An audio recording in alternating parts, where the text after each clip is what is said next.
What are your thoughts about the modern world of dating, especially for young guys? Do you think about this much? There's a lot of advice out there for young dudes with regards to dating, especially to do with gym videos, approaching girls in the gym and the lack thereof, and the challenges of guys approaching and so on and so forth. What's your conception on this? I mean, I guess with modern dating, like the internet has obviously played like a massive role, like the whole dating apps, that being a situation. I mean, I think obviously speaking, things like the internet have like drastically reduced like genuine like human like discourse, where like in the past a lot more conversations were like in person, that were like real, because like when like two people are say communicating over text, it's such a narrow dialogue. When you're like with someone in person, there's like all these just energetic components, intangible microfacial expressions, like all of that, and that's preferable / arguably needed to have like a maximally rich and satisfying and satiating like human experience overall with people, like in any relationship, friendship as kind of context. So I think just like the simple idea of that being reduced due to the introduction of the internet, although the internet obviously has a lot of benefits, you can meet people around the world, different areas, etc., there is like that like obvious downside. And with that being said,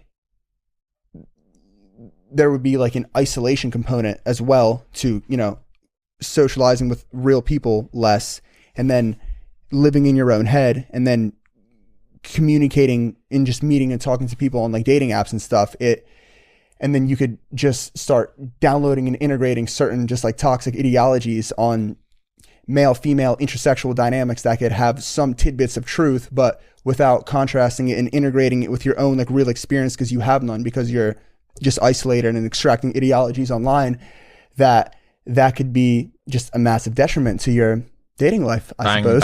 Bang.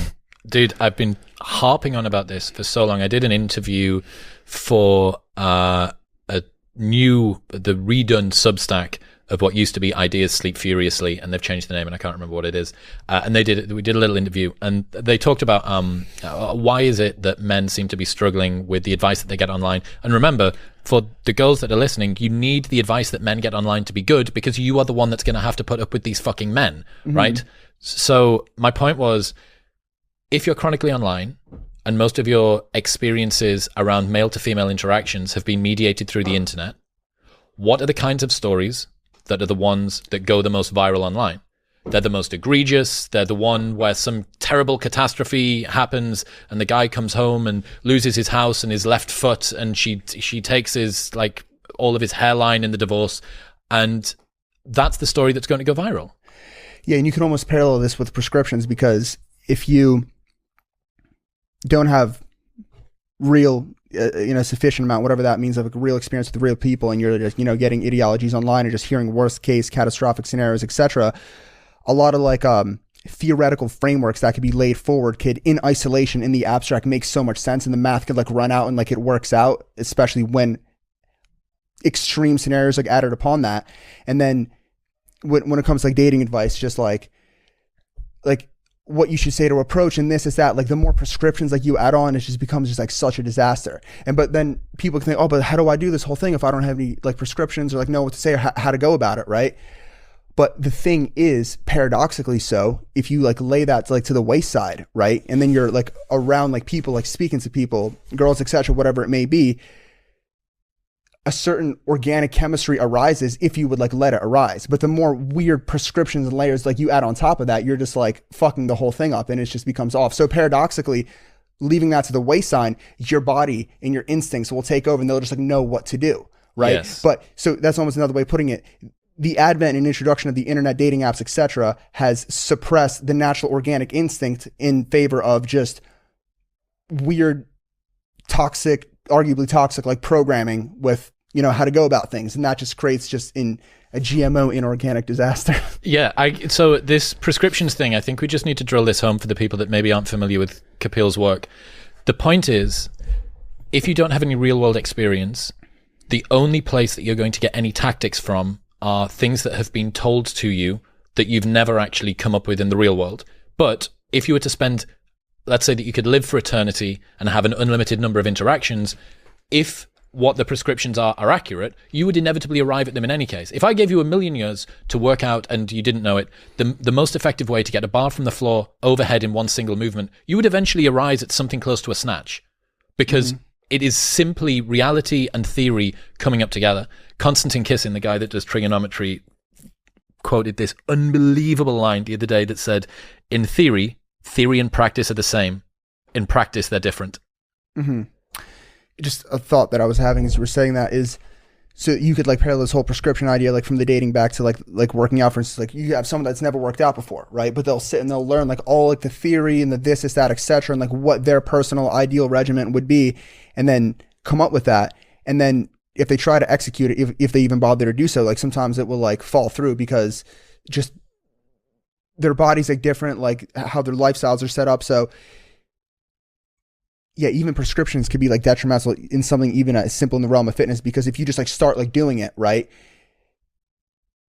If you want to go all out and be like the best of all time, then obviously you're going to need to follow like certain things.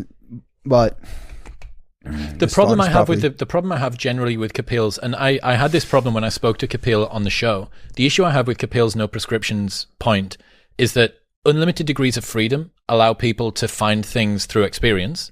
However, you need guidelines and guardrails. Why are we talking about this crisis of masculinity where guys are lost and alone? It's because everything has been blown open. If everything is masculinity, then nothing is masculinity, right? And you go, okay, from first principles, please work out how you are supposed to show up in the world. And you go, dude, that's really, really hard. And you want me to do that for diet and my role in society and the way that I should make money and the way I should interact with my friends and the way that I should get a girlfriend and the way that I should become a father. Like, it's fucking exhausting. The best way that I've found for this, and this is where I diverge from Kapil's work, the best way that I've found from this is that in the beginning of anything, you need instruction because you have no experience to rely on. You don't want to become dogmatic about the instruction, but you do need to take it. So you explore at the start and then you exploit over time. Do lots of different things, find out what works for you, and then over time, once you have learned the rules, you can break the rules. But breaking the rules before you learn the rules is just not playing the game. Yeah, no, I agree with that. I did such a poor job of expressing what I wanted to with that parallel with prescriptions with the working out. But yeah, I mean, obviously if you're getting like into fitness, like you're going to follow like some like vague program in general. I think the idea that I was like trying to get at is you're better off like taking a random workout program, whatever it may be, just going out, doing it, seeing how you respond to it, just seeing how much you like working out in general. Maybe you don't want to be a heavyweight bodybuilder. Maybe you just want to work out a few times a week and get in shape, and that'll like satisfy you, but you won't know that unless you actually try.